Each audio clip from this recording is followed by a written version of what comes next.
Assalamualaikum warahmatullahi wabarakatuh. Hai teman-teman, selamat pagi. Selamat datang di video pembelajaran Bahasa Indonesia. Teman-teman, perkenalkan, saya Nurwanti, mahasiswi jurusan Pendidikan Bahasa Indonesia, Fakultas Keguruan dan Ilmu Pendidikan, Universitas Sultan Ageng Tirtayasa.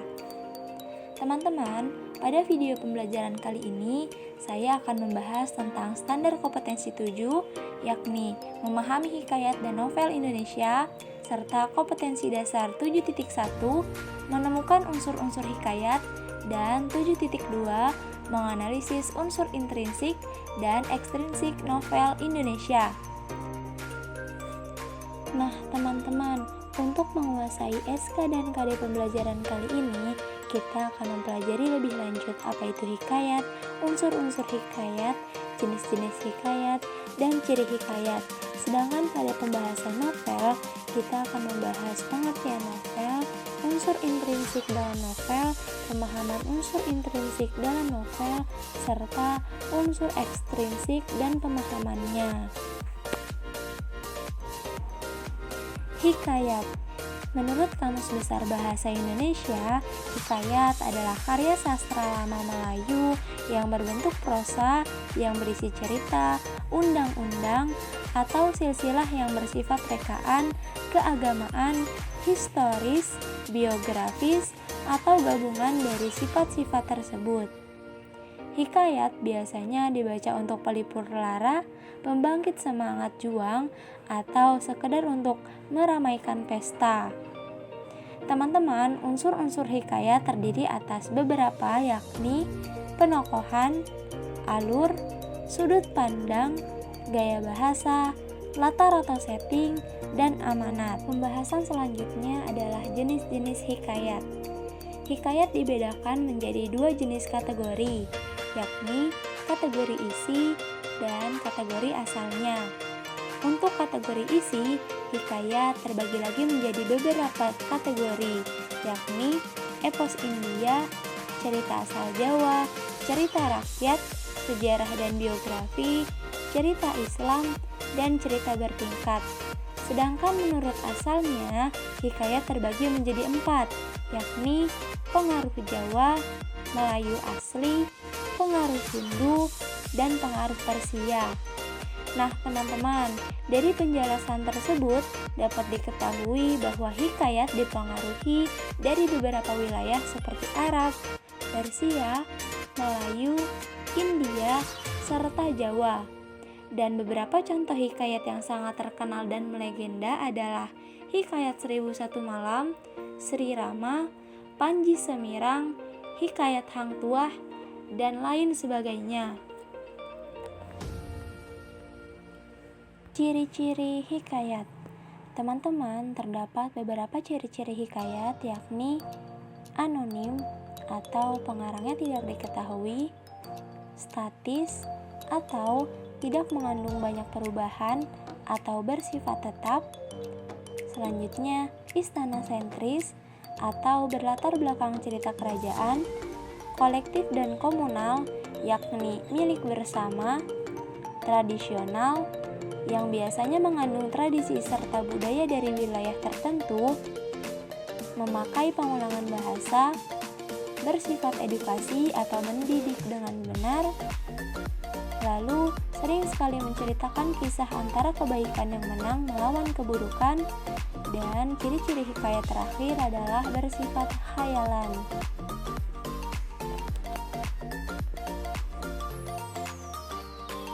Sesuai dengan standar kompetensi 7, yakni memahami novel Indonesia, dan kompetensi dasar 7.2, yakni menganalisis unsur intrinsik dan ekstrinsik novel Indonesia, maka untuk pengawalan kita harus mengetahui apa itu novel. Teman-teman, novel menurut Dr. Andes Jacob Sumarjo adalah bentuk sastra yang paling populer di dunia. Bentuk sastra ini paling banyak dicetak dan paling banyak beredar lantaran daya komunitasnya yang luas pada masyarakat. Sedangkan menurut Dr. Andes Rostamaji, yakni beliau mengatakan bahwa novel merupakan karya sastra yang mempunyai dua unsur, yaitu unsur intrinsik dan unsur ekstrinsik, yang keduanya saling berhubungan karena sangat berpengaruh dalam kehadiran sebuah karya sastra. Unsur intrinsik dalam novel. Unsur intrinsik adalah unsur yang membangun karya sastra dari dalam. Teman-teman, terdapat pembagian unsur intrinsik. Yang pertama ada tema, penokohan, alur, sudut pandang, gaya bahasa, latar atau setting, dan amanat. Pemahaman unsur intrinsik. Yang pertama, tema. Tema adalah inti atau ide pokok sebuah cerita. Tema merupakan pangkal tolak pengarang dalam menyampaikan cerita. Tema dalam suatu novel menyangkut segala persoalan dalam kehidupan manusia, baik masalah kemanusiaan, kekuasaan, kasih sayang, dan sebagainya. Unsur intrinsik yang kedua ada penokohan. Penokohan adalah pemberian watak atau karakter pada masing-masing pelaku dalam sebuah cerita. Pelaku biasanya diketahui karakternya dari cara bertindak, ciri fisik, lingkungan, atau tempat tinggalnya.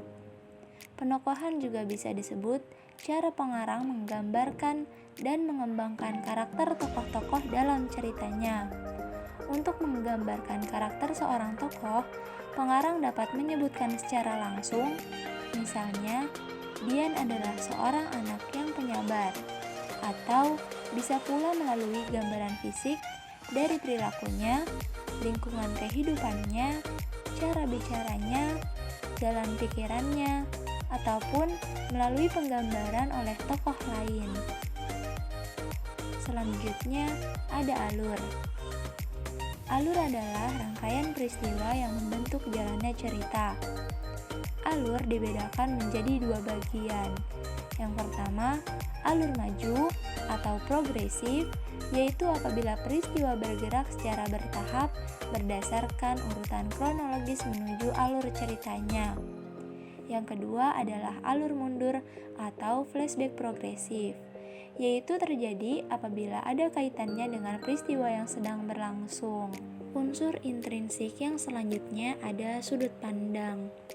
Menurut Harry, tahun 1972, pada halaman 293, sudut pandang dibagi menjadi 3, yaitu yang pertama, pengarang menggunakan sudut pandang tokoh dan kata ganti orang pertama, yakni mengisahkan apa saja yang terjadi pada dirinya dan mengungkapkan perasaannya sendiri dengan kata-katanya sendiri.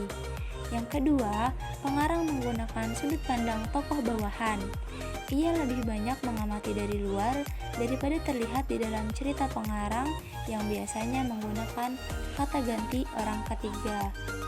Yang ketiga, pengarang menggunakan sudut pandang impersonal, yakni ia sama sekali berdiri di luar cerita.